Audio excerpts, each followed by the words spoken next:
It's just after midnight, and I'm sitting alone in my office. The monitors are still glowing, code is still compiling, and the models on the screen are still running simulations of futures that might exist decades from now. By every measurable standard, this is what winning looks like. Rockets standing tall on launch pads, cars driving themselves, energy flowing from the sun into homes across the world, billions of dollars in valuation, headlines calling me a visionary, millions of people hanging on to every update about the next big thing. And yet, here I am, staring at the dim light of the desk lamp, wondering why I feel so hollow inside. You'd think that by now, after decades of building, inventing, and pushing the limits of what humanity thought possible, I'd feel satisfied. But I don't. In fact, the higher I've climbed, the more it feels like I'm standing on a mountain with no summit. Every time I reach a milestone, it vanishes into the distance, and another takes its place. And no matter how far I push the boundaries of technology, there's still this nagging sense that I'm missing something fundamental, something human. I've poured my life into the idea of building the future, of ensuring humanity survives and thrives beyond Earth. But lately, a question keeps echoing in my mind. What's the point of building the future if my soul is starving? What good is a multi-planetary civilization if the people living in it feel as empty as I do right now?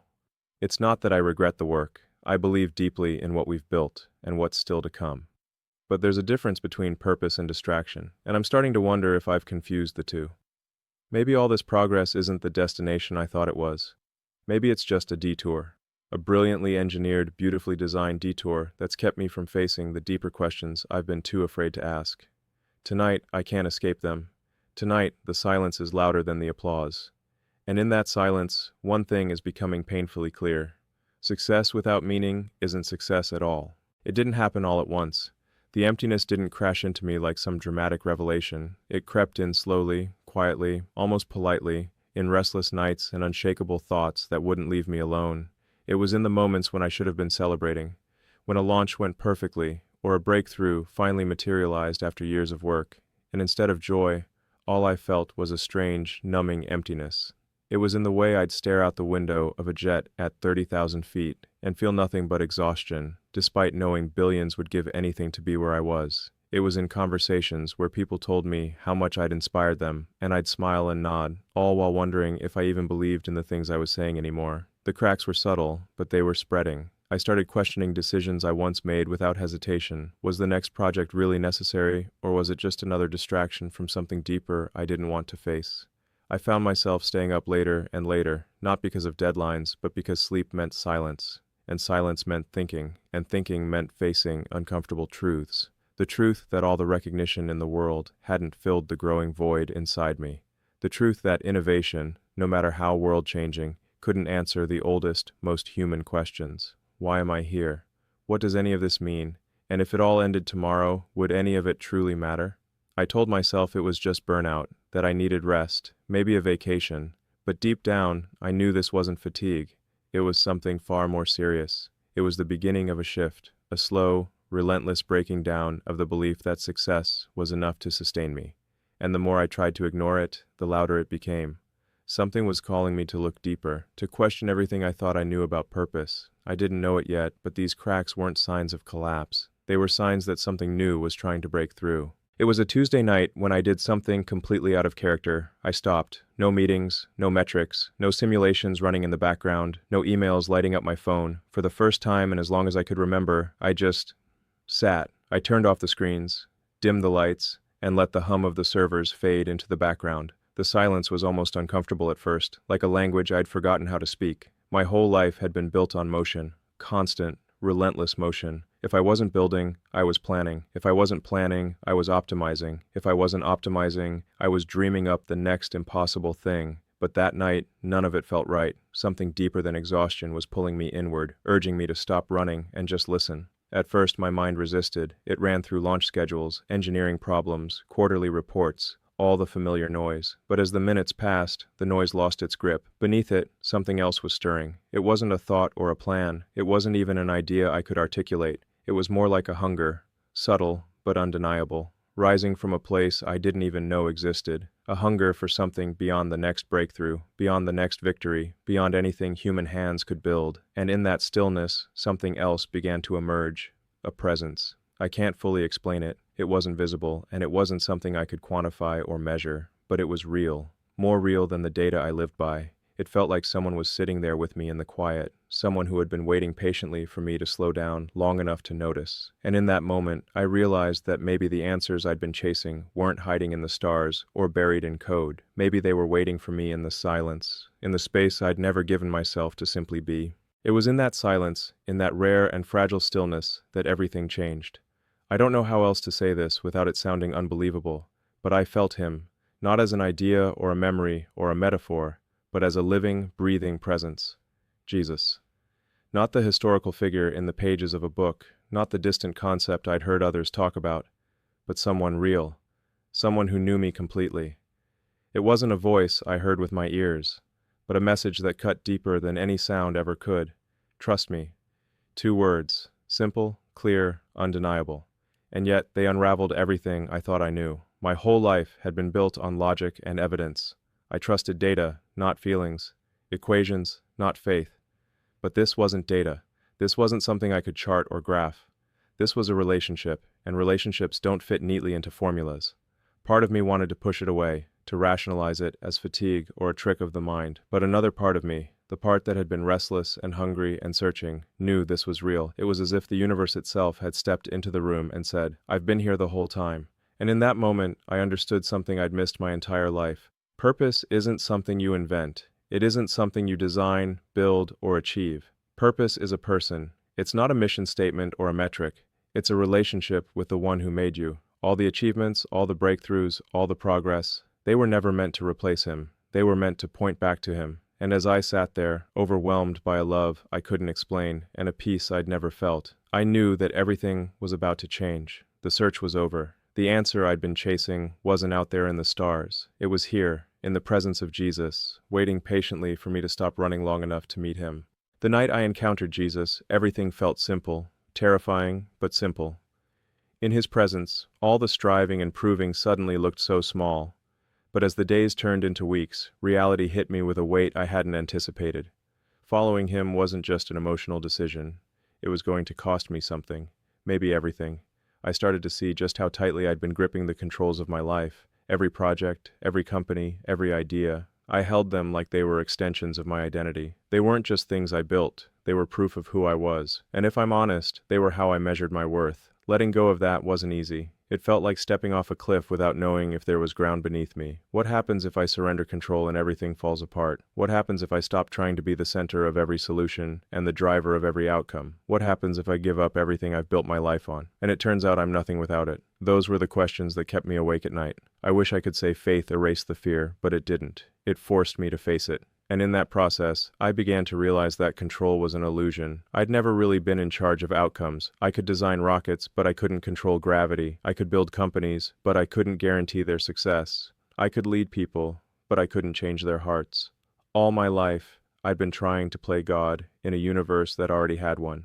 Following Jesus meant handing over the illusion of control and trusting him with what I couldn't manage on my own. It meant trading ego for humility, ambition for obedience, applause for peace. And though the cost was high, something unexpected happened. The weight I'd been carrying for years, the pressure to prove, the fear of failing, began to lift. I wasn't losing my identity. I was discovering who I truly was without the armor of achievement. Once I let go of control, another truth followed close behind. I had to redefine what success meant. For most of my life, success was measurable. It had metrics, graphs, stock prices, launch dates, and headlines. It was about scale. How many lives were impacted, how many innovations changed the game, how far humanity moved forward. And in that system, there was always more to chase, always another summit to climb. But Jesus' definition of success was nothing like that. In his world, success isn't measured by how much you build, but by how faithfully you love. It's not about influence, it's about integrity. It's not about recognition, it's about relationship. In God's economy, the person who quietly serves a neighbor is just as successful as the one who builds a company that changes the world. Maybe more so, because their work is rooted in obedience, not ego.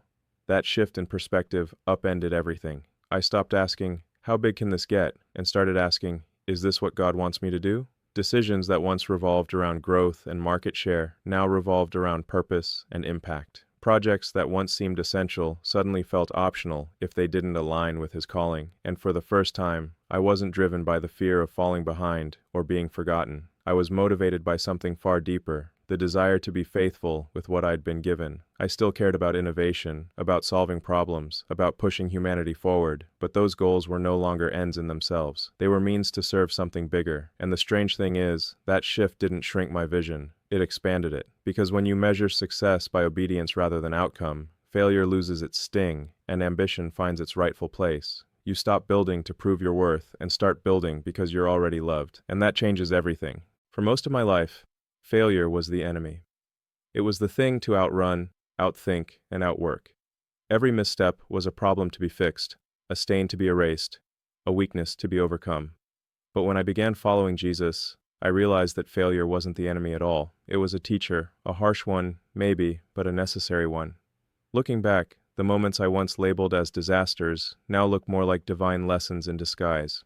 There were the rockets that exploded after years of work, the ventures that collapsed under their own weight, the partnerships that fell apart despite every effort to hold them together. Each one felt like a personal defeat, a public humiliation, but now I see they were classrooms, places where God stripped away my illusions of control and taught me how deeply I needed Him. I remember one particular project that was supposed to redefine an industry. We poured everything into it, time, talent, money, and it failed spectacularly. At the time I was furious with myself, convinced I had let everyone down, but that failure forced me to slow down, to listen, to reconsider why we were building what we were building. In that space of disappointment, I encountered God's voice more clearly than I ever had in success. It was as if He was saying, "I'm not measuring you by the outcome. I'm shaping you through the process." And He was right. The humility I gained in failure taught me empathy for those who struggle. The patience I learned when plans fell apart became the foundation for future breakthroughs. The resilience born in those seasons of loss became the strength to face bigger challenges ahead. Some of the most transformative innovations I've ever been part of came only after surrender, after I stopped trying to fix everything on my own and started asking God what He was trying to teach me through the mess. Failure didn't disqualify me, it prepared me. And now, when things fall apart, I no longer see it as the end. I see it as an invitation to trust deeper, to listen closer, and to let God build something far more meaningful than I ever could on my own. There's a strange paradox about success that I never understood until I met Jesus. The more you have, the easier it is to become enslaved by what you own. Money, influence, recognition. They're supposed to be signs that you've made it, but if you're not careful, they become chains disguised as rewards. I know because I wore those chains for years. I used to treat wealth like a scoreboard, a way to measure my impact and justify my existence. The bigger the number, the more valuable I thought I was. Power, too, became a subtle addiction. The ability to move markets, shape conversations, bend the future. It was intoxicating. But following Jesus forced me to confront a hard truth.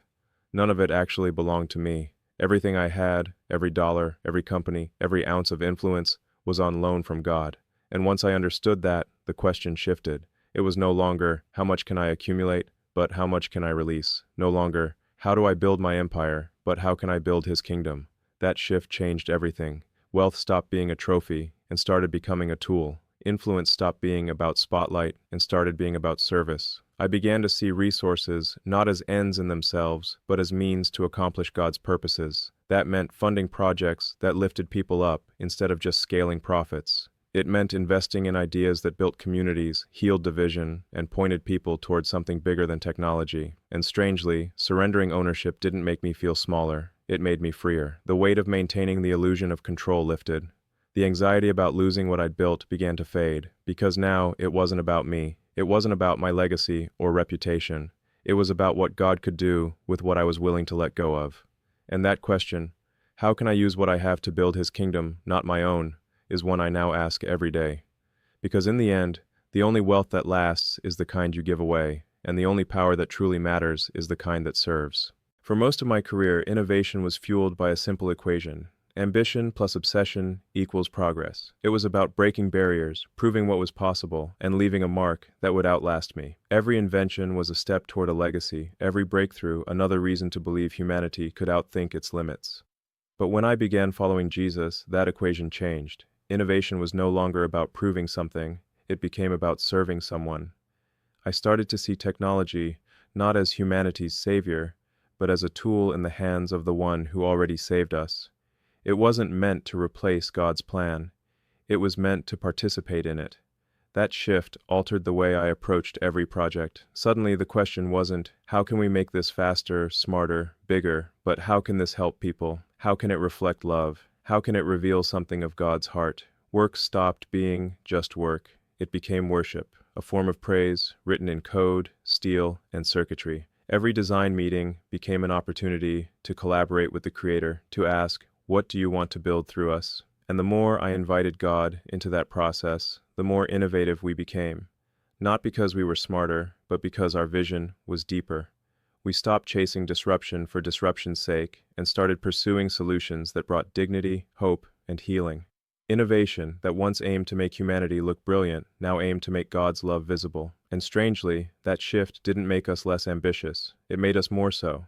Because when your work is fueled by love instead of ego, the possibilities become endless. When creation becomes collaboration with the Creator, every invention, every breakthrough, every bold idea is no longer just a product of human genius. It's a reflection of divine imagination, and that's a vision worth building for. There was a time when I believed results were everything. Deadlines, deliverables, performance metrics, they defined success. People were part of the equation, of course, but if I'm honest, they often felt like variables to be managed rather than souls to be cherished. I justified it by telling myself the mission mattered more than anything else. But following Jesus flipped that equation upside down. Suddenly, people weren't the means, they were the mission. I began to see faces where I used to see functions. I started to care less about quarterly reports and more about conversations. I realized that no breakthrough, no launch, no headline was worth sacrificing a relationship. That meant doing something I hadn't always been good at. Slowing down, listening, apologizing. It meant calling people I'd hurt along the way, colleagues I'd dismissed, friends I'd neglected, even family I'd pushed aside, and asking for forgiveness. It meant leading with humility instead of authority, inviting collaboration instead of demanding compliance. And what surprised me most was how much richer everything became. Work that once felt heavy started to feel meaningful. Teams that once ran on pressure started to run on trust. Success that once depended on performance began to flow naturally from love.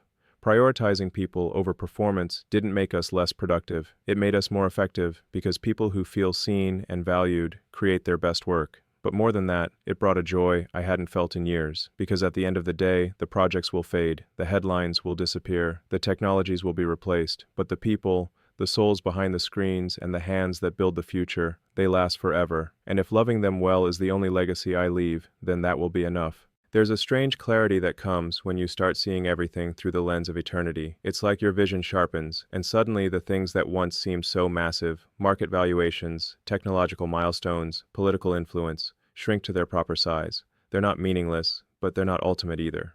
The truth is, everything we build here has an expiration date.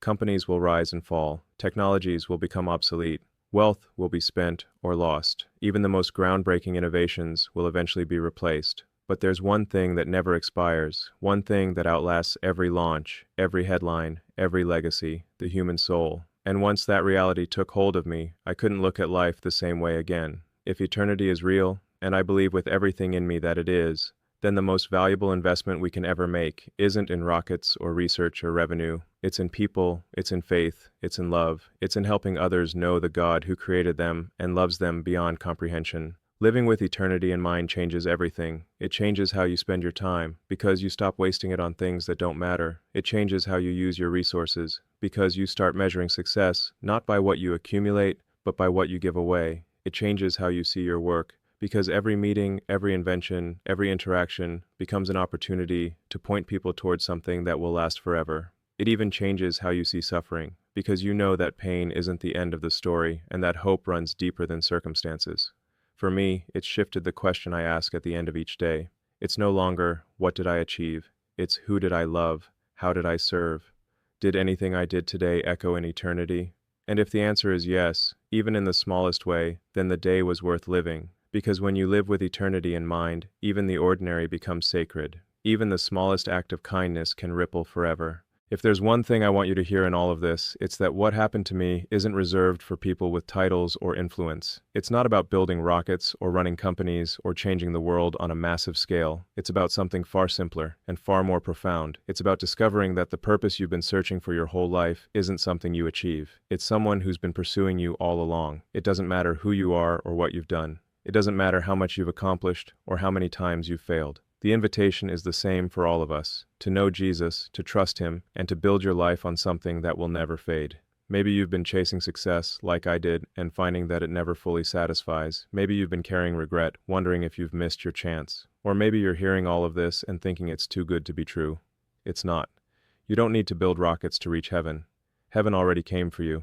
Jesus stepped into our world, not to hand out rules or start a religion, but to invite us into a relationship, one that gives meaning to every moment, strength for every struggle, and hope that stretches beyond death itself. And that invitation is open right now. You don't have to have all the answers. You don't need to fix yourself first. All you need is a willing heart and an honest word. It could sound as simple as this: God, I don't understand everything, but I know I need you. I trust what Jesus did for me. Teach me how to follow you. That's it. That's the starting point of a purpose bigger than anything this world can offer. My story isn't about abandoning ambition. It's about finally discovering what ambition was meant for. It's about partnering with God to love people, build hope, and leave an eternal mark. And that story can be yours too. The door is open. The invitation is on the table. All you have to do is say yes. This story was intense, but this story on the right-hand side is even more insane.